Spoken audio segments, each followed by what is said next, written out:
Welcome to Yoke's YouTube channel. I'm Liz Matthew, the regulated Canadian immigration consultant. Nice to have you all here. Well, it's a very common question. Can you misrepresent, and what are the consequences behind it? Misrepresenting or not answering an application truthfully. What can that cause? That's what we will be looking at through a case that was filed to the judicial review. Basically, a final decision was made, and after that, what were the outcomes? So let's look at this case and to see in detail if you misrepresent or not answer your application questions truthfully. We might think it's just a yes or no question. How is that going to affect me? But let's see, what is IRCC's perspective or the court's perspective behind it.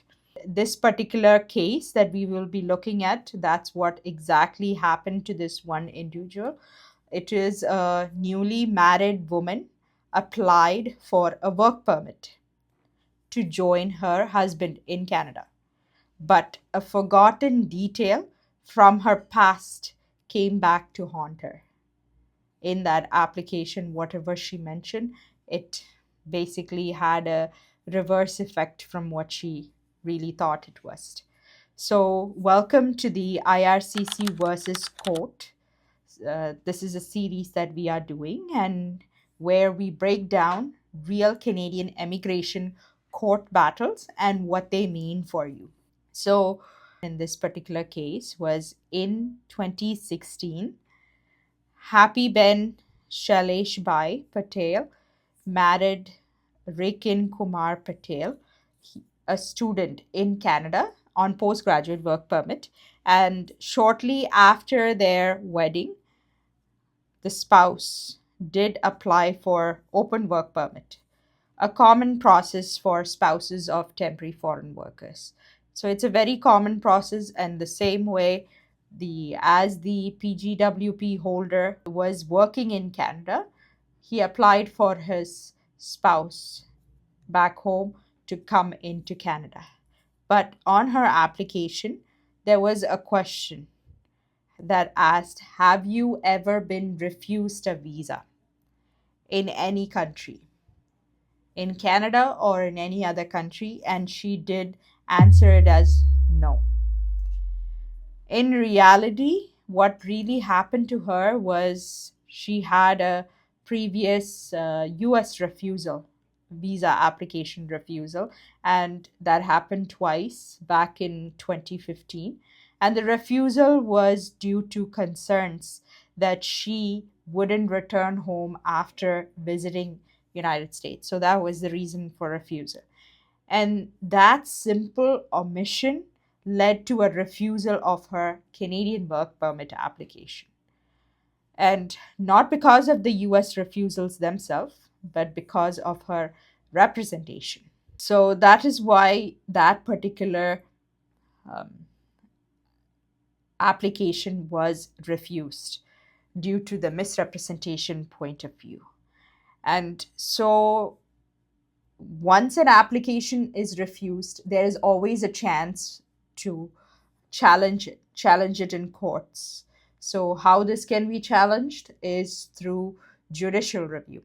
So judicial reviews are basically a lawyer has to represent you in court, and in the court looks at how IRCC dealt the application. Where was it dealt fairly? They look at um, they don't look at they don't look at all the details of the application, but they look at how fairly the facts was looked at. That is what judicial review does. And the immigration officer concluded that Miss Patel had withheld material facts, information that could affect the decision. And that is a violation under the Section 41A of the IRPA, the Immigration and Refugees Protection Act. Even if there was no intent to lie, her intent was not there, but misrepresentation can still apply if the information is important. Yes, there are scenarios where the officer comes back to you and asks in a warning tone, did you really get a refusal? Sometimes they do come and ask additional documents, but IRCC, not in all applications do that. They just take and make that decision based on what the application was submitted, especially for temporary resident application like work permit applications. They do not come back to you with ADRs, additional document requests. So that's very uncommon to ask. So they just go by the application and documents that was already submitted. And the officer sent a procedural fairness letter based on that's like kind of the warning, which gave her the opportunity to explain. She was given that opportunity to explain if there was some kind of error, mistake, or anything in there. And guess what? She did reply saying that she made an honest mistake. English wasn't her first language, and she believed the question was only about Canadian visa refusals. She said she had no intention to mislead. So, at that point, when the procedural fairness letter was sent, she did respond to IRCC with this answer. And let's see what did the court say for this particular refusal.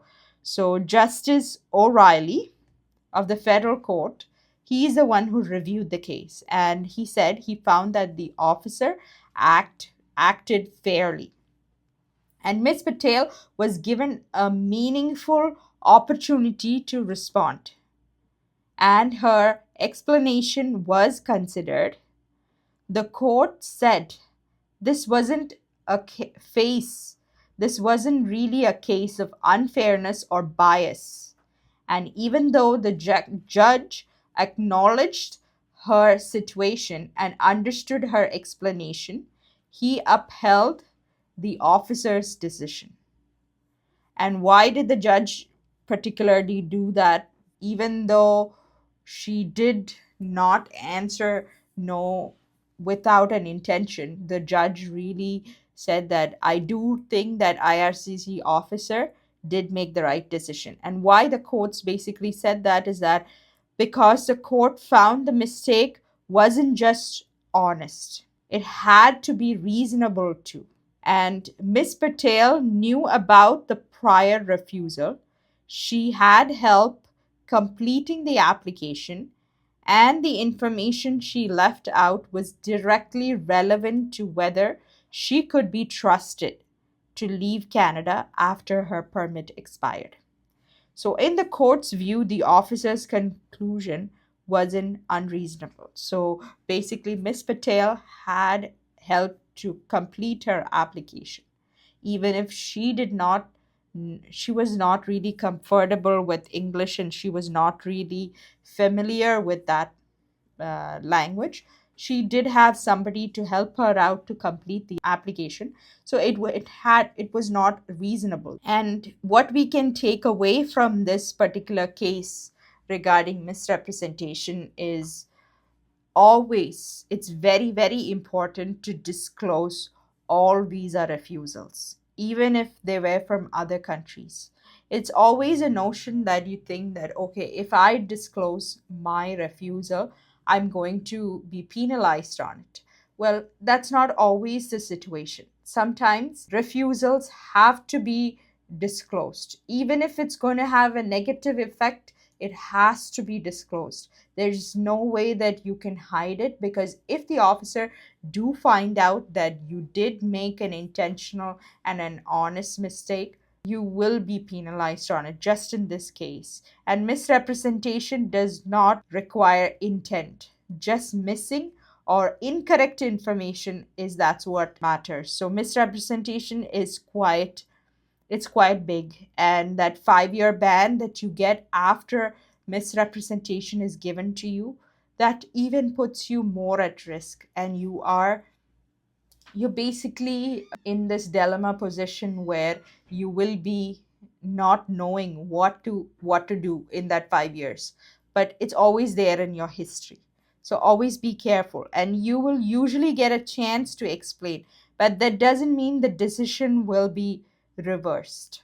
So, as I told you earlier, not every time you get that second chance. In this particular case, Miss Patel was given a second chance, but the officer wasn't really convinced by the reasoning that was given.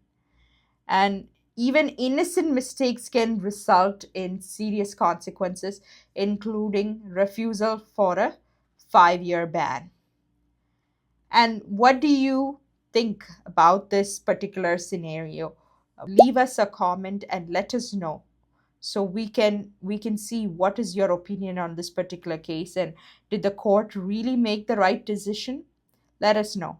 And also, was this decision fair? Should a mistake like this cost someone their chance to live with their spouse in Canada?